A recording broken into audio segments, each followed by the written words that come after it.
കൊച്ചി അതിവേഗം വളരുന്ന നഗരം. ഷോപ്പിംഗ് മാളുകൾ, IT പാർക്കുകൾ, വിദ്യാഭ്യാസ സ്ഥാപനങ്ങൾ, ആശുപത്രികൾ. ജനങ്ങൾ തിങ്ങിപ്പാർക്കുന്ന ഇവിടെ അവരേറെ ബുദ്ധിമുട്ടുന്നത് റോഡിൽ ട്രാഫിക്. പക്ഷേ ഈ പ്രശ്നത്തിന് ഒരു പരിധിവരെ പരിഹാരവും നമുക്കുണ്ട്.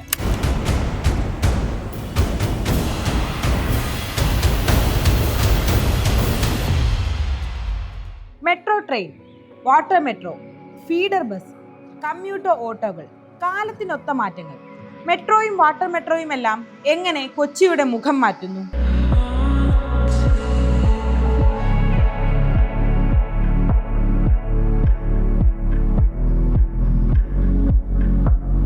മെട്രോ ട്രെയിൻ ഓടിത്തുടങ്ങിയിട്ട് 8 വർഷം.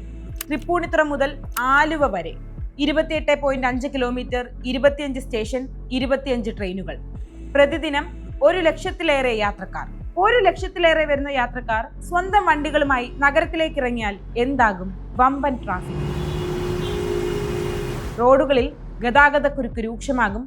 അന്തരീക്ഷ മലിനീകരണം വേറെയും. 2024 മെട്രോയിൽ യാത്ര ചെയ്തത് 3.5 കോടിയിലേറെ പേരാണ്. 2017 മെട്രോ തുടങ്ങിയ വർഷം വെറും 35,000 യാത്രക്കാർ മാത്രമാണ് ഉണ്ടായിരുന്നത്. കഴിഞ്ഞ വർഷം പ്രവർത്തന ലാഭം 33 കോടി കടന്നു. ഇനി നഗരത്തിലെ തന്നെ ഏറ്റവും തിരക്കേറിയ റൂട്ടിൽ, പാലാരിവട്ടം കാക്കനാട് ഇൻഫോ പാർക്ക് റൂട്ടിൽ മെട്രോ നിർമ്മാണം പുരോഗമിക്കുകയാണ്. 3ാം ഘട്ടമായി ആലുവ അങ്കമാലി റൂട്ടിൽ വിശദമായ പദ്ധതി റിപ്പോർട്ട് തയ്യാറാക്കുന്ന പ്രാരംഭ പ്രവർത്തനങ്ങളും ആരംഭിച്ചിരിക്കുന്നു. സെക്കൻഡ് ഫേജിലെ ഒരുപാട് ഈ ആൾക്കാരെ ജോലി ചെയ്യുന്ന സ്മാർട്ട് സിറ്റിയിലെ ഇൻഫോ പാർക്കിലെ ജോലി ചെയ്യുന്ന ആൾക്കാർക്ക് പെട്ടെന്ന് അവിടെ എത്താം. ഒരു ഈ കൺജസ്റ്റഡ് ഏരിയകളിലെ യാത്ര ചെയ്യാൻ വളരെ ഈസി ആവും. ഞാനിപ്പോൾ നിൽക്കുന്നത് ഇടപ്പള്ളിയിലാണ്. കൊച്ചിയിലെ ഏറ്റവും തിരക്കേറിയ സ്ഥലങ്ങളിലൊന്ന്. സമയം രാവിലെ 10 മണി. ഇവിടെ നിന്ന് നെടുമ്പാശ്ശേരി വിമാനത്താവളത്തിലേക്ക് 21.9 കിലോമീറ്റർ ദൂരമാണുള്ളത്. റോഡ് വഴിയാണെങ്കിൽ അവിടെ എത്താൻ അരമണിക്കൂറിലേറെ എന്തായാലും എടുക്കുമെന്നത് ഉറപ്പാണ്. പീക്ക് ട്രാഫിക്കിൽ മെട്രോ തന്നെ തുണ. ഇടപ്പള്ളിയിൽ നിന്ന് ആലുവയിലേക്ക് മെട്രോ കയറാം. 9 സ്റ്റേഷനുകൾ, 18 മിനിറ്റ്. നല്ലതാണ്. നമ്മുടെ സമയം ലാഭമുണ്ട്, തിരക്കിൽ ഒഴിവാകാൻ പറ്റും, പെട്ടെന്ന് എത്താൻ പറ്റും. ബസ്സിന് പോകണമെങ്കിൽ കുറെ ടൈം എടുക്കും. കല്ലൂർ വഴി ഞങ്ങൾ കടവന്ത്രയൊക്കെ പോയത്. ബസ്സിന് പോകണമെങ്കിൽ ഏകദേശം 1 മണി 1.5 മണിക്കൂർ എടുക്കും. യാത്ര കംഫർട്ടാണ്. ഞാൻ ഇപ്പോൾ വാട്സപ്പ് വഴി ഇപ്പോൾ ആലുവയ്ക്ക് ബുക്ക് ചെയ്തുകൊണ്ടിരിക്കുക. വളരെ സുഖമാണ്, സൗകര്യമാണ്. ഓഫീസിൽ പോകാനും വീട്ടിൽ തിരിച്ചു പോകാനും നമ്മൾ മെട്രോ തന്നെ ഉപയോഗിക്കുക. വളരെ നല്ലതാണ്. സ്ഥിരം മെട്രോ തന്നെ. மொபைல் சார்ஜிங் அதெல்லாம் நான் யோசிக்கவே இல்லை. ஆக்சுவலாக ஃபஸ்ட்டு 2 டைம்ஸ் வந்தப்போ நான் கவனிக்கல. ஒர்க் ஆகுமான ஒரு டவுட்டில் தான் இன்னைக்கு சார்ஜ் பண்ணேன் ஃபோனு. ஓகே, சப்போர்ட் ஆகுது எல்லாமே. ചില യാത്ര കുഴപ്പമൊന്നുമില്ല, സുഖമാണ്, നല്ല ഇതാണ്. ആലുവയിൽ നിന്ന് എയർപോർട്ടിലേക്ക് മെട്രോ ഫീഡർ ബസ് ഉണ്ട്. AC ബസ്സിൽ കംഫർട്ടബിൾ ആയിട്ട് ഇങ്ങെത്താം. If you take Uber or any other cab services, it is very costly. But this is very cheap. At the same time, you will come comfortable. നമുക്ക് ബസ്സിൽ ചില സമയത്ത് full സീറ്റിങ്ങിൽ വരും, ചിലപ്പോൾ standing ഉണ്ടാവാറുണ്ട്. എല്ലാവർക്കും സൗകര്യമാണെന്നാണ് പറയണത്. ഇപ്പോൾ മെട്രോന് എറണാകുളത്തുള്ളവർക്ക് യാത്ര സൗകര്യം. ഇവിടെ വന്നിറങ്ങി ഫീഡർ ബസ്സിൽ കയറിയാൽ സ്ട്രൈറ്റ് ആയിട്ട് നേരെ എയർപോർട്ടിനകത്ത് പോയി ഇറങ്ങാം. ഇന്റർനാഷണൽ ആയാലും ഡൊമസ്റ്റിക്കിലായാലും പോയി ഇറങ്ങാൻ പറ്റും. ടാക്സി വിളിക്കാനൊന്നും വരട്ടെ, നമുക്ക് സ്വന്തമായിട്ട് പോകാമല്ലോ. We are going to Fort Kochi, so we are liking the fact that you can take a bus, then take a metro, then take another ferry metro. So we like that it's very convenient like that.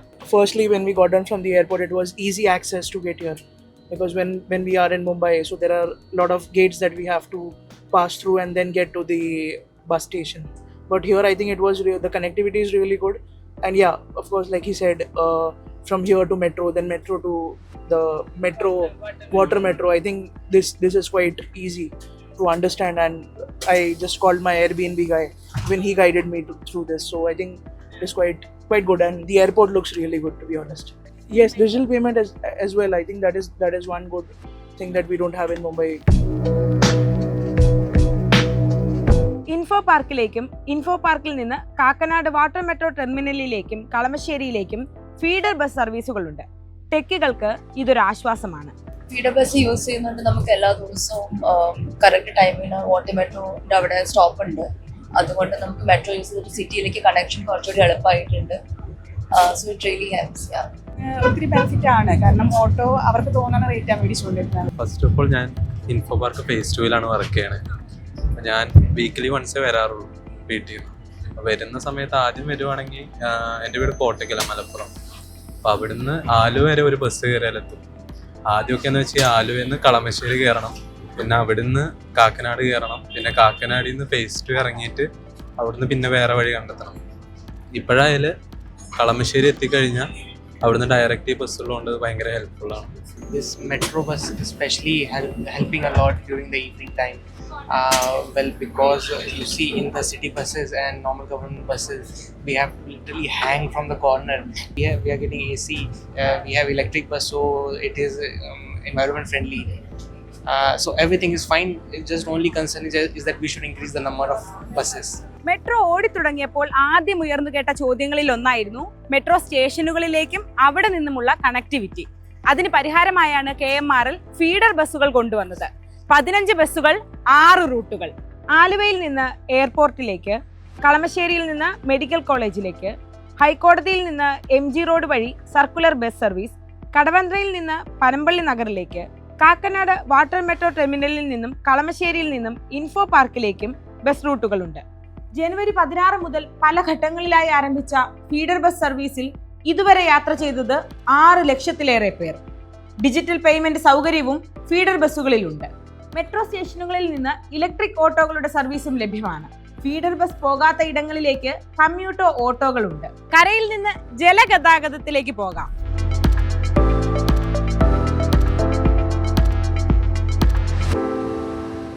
ഏഷ്യയിലെ ഏറ്റവും വലിയ സംയോജിത ജലഗതാഗത സംവിധാനം, 10 ദ്വീപുകളെ connect ചെയ്യുന്ന water metro. 2023 April 25 നാടിന് സമർപ്പിച്ച Kochi water മെട്രോയിൽ ഇതുവരെ യാത്ര ചെയ്തത് 51 ലക്ഷത്തിലധികം പേരാണ്. 19 ഇലക്ട്രിക് ഹൈബ്രിഡ് ബോട്ടുകൾ, 75ലധികം കിലോമീറ്റർ, വൈറ്റില, ഹൈക്കോർട്ട് എന്നിങ്ങനെ 2 പ്രധാന വാട്ടർ മെട്രോ ടെർമിനലുകൾ. ഇതിനു പുറമെ വൈപ്പിൻ, കാക്കനാട്, സൗത്ത് ചിറ്റൂർ, ചേരനല്ലൂർ, ഏലൂർ, ഫോർട്ട് കൊച്ചി എന്നിവിടങ്ങളിലും ടെർമിനലുകൾ. വാട്ടർ മെട്രോ ടെർമിനലുകളിലേക്ക് ഫീഡർ ബസ് സർവീസുകളുമുണ്ട്. റോഡ് വഴി ഹൈക്കോർട്ടിൽ നിന്ന് ഫോർട്ട് കൊച്ചിയിലേക്ക് പോകാൻ ഏതാണ്ട് 1 മണിക്കൂറിലേറെ സമയം എന്തായാലും എടുക്കും. എന്നാൽ വാട്ടർ മെട്രോ വഴിയാണെങ്കിൽ 20 മിനിറ്റ് മതി. നമ്മുടെ ഈ ഐലൻഡ്സുകൾക്ക് പോകാൻ വേണ്ടിയിട്ട്, അവിടെ നിന്ന് ഐലൻഡിന് ഇങ്ങോട്ടേക്ക് വരാൻ വേണ്ടിയിട്ട് ഇപ്പോൾ ഈ വാട്ടർ മെട്രോ സംവിധാനം ഒരു റെഗുലർ സ്ട്രക്ചർഡ് പ്രോഗ്രാമാണ്. എല്ലാ 10 മിനിറ്റിലും നമുക്ക് ഒരു ബോട്ട് കിട്ടും. അതാണ് ഞങ്ങൾ ഉറപ്പാക്കി. അപ്പോൾ ഇത് വളരെ ഒരു സാറ്റിസ്ഫാക്ഷൻ ലെവൽ മാത്രമല്ല, അവർ ഒരു സസ്റ്റൈനബിൾ മോഡിൽ ട്രാവൽ ചെയ്യുന്നുണ്ട്. Without causing any environmental pollution. ഒരു പൊല്യൂഷനൊന്നുമില്ല. കറക്റ്റ് സമയത്ത് ഇവിടെ വരും. അപ്പോൾ പെട്ടെന്ന് വരും. Was really convenient. So we are tourists here, so we've been using 2 or 3 times. Affordable price, very clean. That's perfect. AC, that's great. This is my first time on the water metro in Cochin. I was really impressed. It was so neat and it was electric, so no bumps, humps, and I think it's a catamaran, so it was very stable and the scenery was just gorgeous. And there was lots of place, there was no litter on the floor. Very impressed with India. Convenience, shorter duration, traffic ആവശ്യമില്ല, പിന്നെ cheaper. Normally നമ്മൾ fort കൊച്ചിയിലേക്ക് പോകുമ്പോൾ ഇവിടെ കൊച്ചിയിലുള്ളവർക്ക് എല്ലാവർക്കും അറിയാവുന്നതാണ്. ഇത്രയധികം ദൂരം നമ്മൾ കറങ്ങിയിട്ട് പോകണം. അതിൻ്റെ അകത്ത് തന്നെ നമ്മൾ കാർ യൂസ് ചെയ്ത് പോവുകയാണെങ്കിൽ അതിൻ്റെ അകത്ത് ഉണ്ടാകുന്ന ബ്ലോക്കും മിനിമം ഒരു 1.5 അവർ അവിടെ വേണം. ഈവൻ പീക്ക് ടൈമൊക്കെ ആണെങ്കിൽ നമ്മൾ റിട്ടേൺ വരുന്ന സമയത്തും ബുദ്ധിമുട്ടായിരിക്കും. അപ്പോൾ എന്തുകൊണ്ടും ഇപ്പോൾ ഈ ഒരു സിസ്റ്റം വന്നതുകൊണ്ട് നമുക്ക് സ്മൂത്തായിട്ട് അങ്ങോട്ടും ഇങ്ങോട്ടും ട്രാവൽ ചെയ്യാനുള്ള കണക്ടിവിറ്റിയുടെ ഈസി ആയിട്ടുണ്ട്. ട്രാഫിക് കൺജഷനിൽ നിന്നൊക്കെ നമ്മൾ ഫ്രീ ആയിട്ടുള്ളൊരു ട്രാവലാണ്. The ride is really smooth.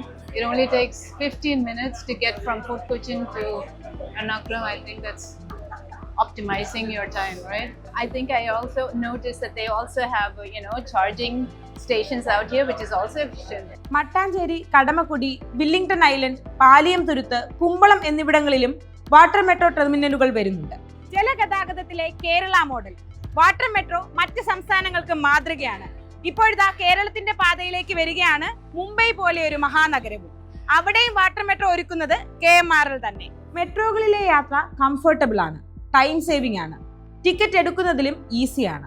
WhatsApp വഴിയോ ഓൺലൈനായോ ടിക്കറ്റ് ബുക്ക് ചെയ്യാം. ഇതിനു പുറമെ മെട്രോയുടെ സ്ഥിരം യാത്രക്കാർക്ക് വളരെ ഉപയോഗപ്രദമായ കൊച്ചി വൺ കാർഡുമുണ്ട്. ടിക്കറ്റിനായി ക്യൂ നിൽക്കേണ്ട ആവശ്യമില്ല, കാർഡ് സ്കാൻ ചെയ്ത് യാത്ര ചെയ്യാം. ഇത് ഓൺലൈനായി റീചാർജും ചെയ്യാവുന്നതാണ്. വൈറ്റില, കലൂർ, ഇടപ്പള്ളി, ആലുവ, MG റോഡ് ഇങ്ങനെ നഗരത്തിന്റെ പ്രധാന കേന്ദ്രങ്ങൾ കണക്ട് ചെയ്യുന്ന മെട്രോ ട്രെയിനുകൾ.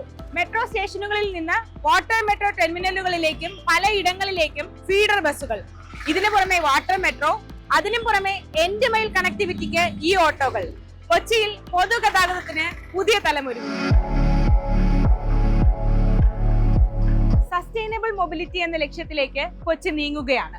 കരയിൽ electric metro train, electric feeder ബസ്സുകൾ, ഇലക്ട്രിക് ഓട്ടോകൾ, വെള്ളത്തിൽ ഓടുന്നത് ഇലക്ട്രിക് ബോട്ടുകൾ, കാർബൺ ഫുട് പ്രിന്റ്സ് കുറച്ച് മലിനീകരണം കുറച്ചുള്ള ഇന്റഗ്രേറ്റഡ് മൊബിലിറ്റി സിസ്റ്റം. അതാണ് KMRL ലക്ഷ്യമിടുന്നത്. നമ്മുടെ 51% നമ്മുടെ എനർജി റിക്വയർമെൻറ്റ് മെട്രോയുടെ ഞങ്ങൾ തന്നെ പ്രൊഡ്യൂസ് ചെയ്യുന്ന ഇലക്ട്രിസിറ്റിയാണ്, സോളാർ ഇലക്ട്രിസിറ്റി. പക്ഷേ ഇനി 49% ചെയ്യാൻ വേണ്ടിയിട്ട് ഞങ്ങൾ ശ്രമിച്ചുകൊണ്ടിരിക്കുകയാണ്. അത് 100% ആക്കണം. അതുപോലെ തന്നെ 100% വാട്ടർ മെട്രോയ്ക്ക് വേണ്ടി ആക്കണം. വാട്ടർ മെട്രോയ്ക്ക് 13 മെഗാവാട്ട്സ് വേണം. അതുകൊണ്ട് ഒരു 50 ഏക്കർ ഭൂമിയിലെ ഒരു സോളാർ പാർക്ക് ഞങ്ങൾ ഉണ്ടാക്കിയാൽ പിന്നെ ഇത് ശരിയാവും. ഇതാണ് ആക്ച്വലി ഇതിൽ താങ്കൾ പറഞ്ഞ പോലെ എല്ലാം ഇലക്ട്രിക് ആയതുകൊണ്ട് നമ്മുടെ എൻവയറമെൻ്റൽ പൊല്യൂഷൻ മറ്റേ കാര്യങ്ങൾ കാർബൺ ഫുട് പ്രിൻറ്റ് കുറഞ്ഞു. ഇപ്പോൾ അതോ അത്യാവശ്യമുള്ള കാര്യമാണ്. ഇനി ഞങ്ങൾ ഇത് കൂട്ടാൻ പോകുന്നുണ്ടോ, അത്രേ ഉള്ളൂ. ഇതിൽ നിന്ന് കൂടുതൽ എഫിഷ്യൻ്റ് എങ്ങനെ ആവും, അതാണ് എല്ലാ സമയത്തും ഞങ്ങൾ ചിന്തിച്ചു കൊണ്ടിരിക്കുകയാണ്. That is how it has to go. ഇല്ലെങ്കിൽ നമ്മുടെ കുട്ടികൾ അവർ പറയും you have destroyed the planet. അതോ നമുക്ക് we don't have any rights. So transport related environmental pollution minimise ചെയ്തിട്ടുള്ള കാര്യമാണ് KMRL. ഒരു 2030 ശേഷം ഹൈഡ്രോജൻ പവർഡ് ബോട്ടുകൾ ഉണ്ടാക്കും. അതിൽ ഒരു സംശയമൊന്നുമില്ല. ഇപ്പോൾ ഹൈഡ്രോജൻ ബോട്ട് ഉണ്ടാക്കി, പക്ഷേ ഇതേപോലെ ഇപ്പോൾ ഗ്രീൻ ഹൈഡ്രോജൻ നമുക്ക് കിട്ടണം അറ്റ് എ റീസണബിൾ പ്രൈസ്. അത് നമുക്ക് ഇപ്പോൾ ഞങ്ങൾ അതിലുപരി പരീക്ഷണം പഠനം എല്ലാം ചെയ്യുന്നുണ്ടോ. വളരുന്ന നഗരത്തിന് മാറുന്ന കാലത്തിനനുസരിച്ചുള്ള ഗതാഗത രീതികളും ആവശ്യമാണ്. കൊച്ചിയിലെ ഈ ഇന്റഗ്രേറ്റഡ് സസ്റ്റൈനബിൾ ട്രാൻസ്പോർട്ട് സിസ്റ്റം ലോകത്തിന് തന്നെ മാതൃകയാണ്. റോഡിൽ വാഹനങ്ങൾ കുറച്ച് ഇതുപോലെ പൊതുഗതാഗത സംവിധാനങ്ങൾ ഉപയോഗിക്കുന്നതിലേക്ക് ആളുകൾ മാറട്ടെ. യാത്രക്കാർക്കായി ഇനിയും കൂടുതൽ സൗകര്യങ്ങളും ഒരുങ്ങട്ടെ.